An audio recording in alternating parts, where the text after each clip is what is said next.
In today's video, I'm going to be discussing Contender Draft, a new offering on MTG Arena billed as for players that want bigger rewards, higher stakes, and strong deck building challenges.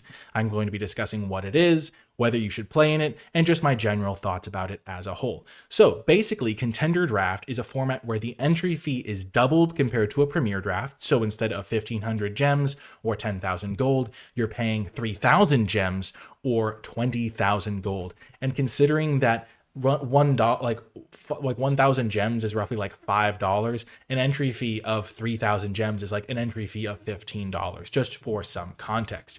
As a higher reward compared to a Premier Draft, the prize structure is going to be very top heavy, but also give you some really high rewards for finishing with max wins. So 0 to 2 wins, no rewards. You're just down your 3,000 gems. 3 wins is 1,400 gems in 3 packs, so roughly half of your entry fee. 4 wins is 2,800 gems in 6 packs, 5 wins, 3,200 gems in 8 packs, so around the 4 to 5 wins is when you start getting your entry fee back. 6 wins is 4,200 gems, 10 packs, and 4 mythic packs, which are packs that are guaranteed to have a mythic rare or mythic rare wildcard. And then 7 wins is 7,200 gems, 12 packs, 10 mythic packs, and the draft contender title, which you can only get once, but maybe something that people want.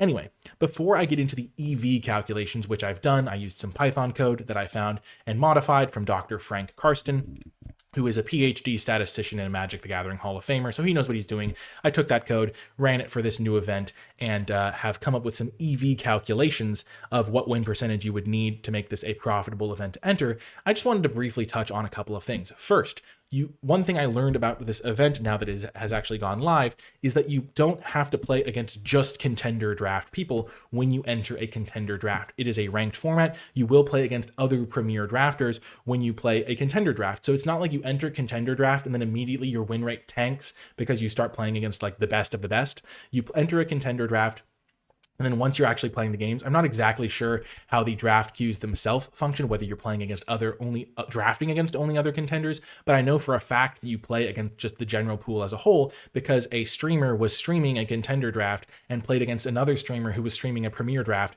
at the same time. And so we know that you can have a Contender Drafter play against a Premier Drafter, so you're not just entering a specific pool, and so it doesn't just tank your win rate when you enter a Contender Draft, which is very relevant for EV calculations, where if your win rate went down 5% when you entered a Contender Draft, it would be pretty drastically different. The other thing I want to talk about before getting to the EV calculations is I'm just not sure why this event exists or really who it's for, because the people that are already very good drafters already draft a lot because they are the people that are really good at draft. Drafting a lot is something that helps you be good at draft, and people that are good at draft like to draft a lot, generally speaking. So those people are already drafting a lot. So this sort of event doesn't really incentivize them to draft more necessarily. The rewards are like more gems and more packs, which are specifically not very relevant to these drafters. The packs essentially, like if you're a really good drafter, a lot of the time you mostly focus on draft and don't play a lot of constructed, so you don't really care about the packs. And so you just care about the gem payouts. Accumulating gems can help you enter more Arena Direct events or something like that to then turn those gems into real world value. But I would say that like they already have enough gems to pretty much draft however much they want. So this event doesn't really give them a reward that necessarily is that meaningful to drafters that can already draft as much as they want. And I would have much rather seen a Contender Draft, but like the anti-Contender Draft, which is for people that are very new to draft and always lose all of their gems. And so the entry fee is like 100 gems. And then if you get to max wins, you get your gem entry fee back or something like that. That then helps people that are already losing a lot in draft then draft more and get more experience, things like that, versus the players that already kind of have enough gems to do whatever they want. Like this sort of event doesn't feel like it has the same target, especially because there are already some high stakes limited events like Arena Directs where they're a high entry fee, but you can get some like prizes back, things like that. Or like these qualifier events that happen so often for like high stakes limited. There are kind of events like this already, to the point where like just getting a bunch of gems back when you kind of already have enough gems. Maybe that's just my personal perspective, but it doesn't feel like necessarily like the incentive that really like changes things, especially now that I know that you are playing against other like normal queue drafters. It's not like you're entering like the cutthroat, all top tier drafters queue when you enter a Contender Draft. So that's just my personal perspective, but let's get to some interesting numbers because I'm sure people are curious what sort of win percentages they will need to do well in a Contender Draft. Here is the estimated value breakdown. If all you care about are the gems, you don't care about the packs, You need to have a 57.9% win rate before you are ambivalent between choosing a premier draft or a contender draft. In both those cases, you'll lose roughly like 400 gems or so when you enter one of these events. But then, of course, you get kind of compensated with your free quests, getting some gold back, things like that. And 57.9% is a very, very high win percentage for draft because you lose random games to Mana Screw, Mana Flood, your opponent's having a crazy bomb. Like even some of the best drafters have like a 60% win rate or a bit higher than a 60% win rate. Some of the best drafters in the world can get to like 65% plus, but like even very good drafters can be around 60% or a little bit like higher or lower than that. And so 57.9 is a very high percentage. That being said, if the packs are relevant to you, if you were planning on buying those packs anyway, then you can like the win percentage drastically shifts because there are so many packs associated with this. So then at that point, you would need a 52.7% win rate to be ambivalent.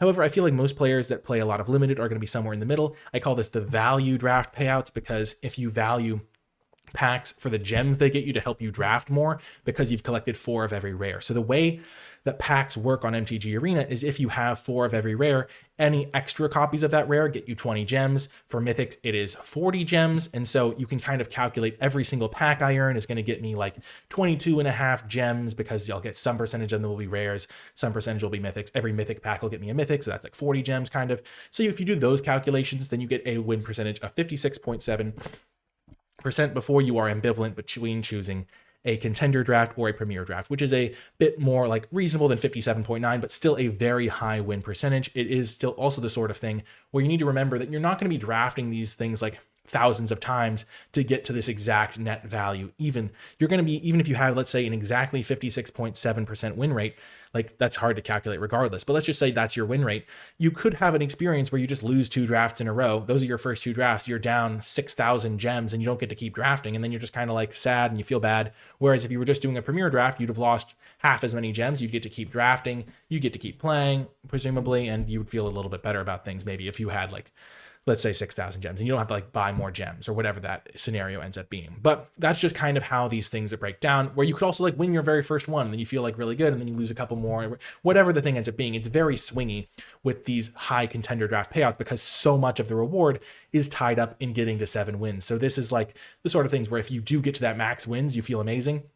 And if you don't get to the max wins, you generally aren't going to be particularly happy. And I feel like generally the goal of drafting is to draft, have fun, play those sorts of things. And when I draft especially, I feel like if I enter an event like a contender draft where the goal is so very clearly, I want to get to 7 wins, it takes away from the goal of I want to draft an interesting deck, make the best decisions I can at each juncture, play my best. And it like when you're normally drafting, you can kind of understand not everything's under my control. Sometimes I'm going to get a little bit wrecked by variance. Maybe my seat at the draft table, I just didn't have like great cards come my way. So I'm just scrapping it out with doing the best I can. And when you enter like an event like a contender draft, it sometimes like amplifies the need to win or the feeling like, oh, this is about winning instead of this is about playing the game, having the experience. And so that's sometimes something that I feel like maybe gets lost in the shuffle as well. That could just be my psychology, but again, this is my video, so I get to share some of my thoughts on those sorts of things. Anyway, I hope you enjoyed this video and found it informative and interesting and maybe gave you something to think about when considering whether to enter these events. If you did enjoy it, remember to hit the thumbs up button, subscribe for more, comment with your questions, thoughts, and feedback, and leave hashtag EV in the comment section down below to let me know you made it to the end, because I feel like that is a major topic that we discussed in this video. That's going to do it for this one, though. I hope you enjoyed it, and I'll talk to you next time.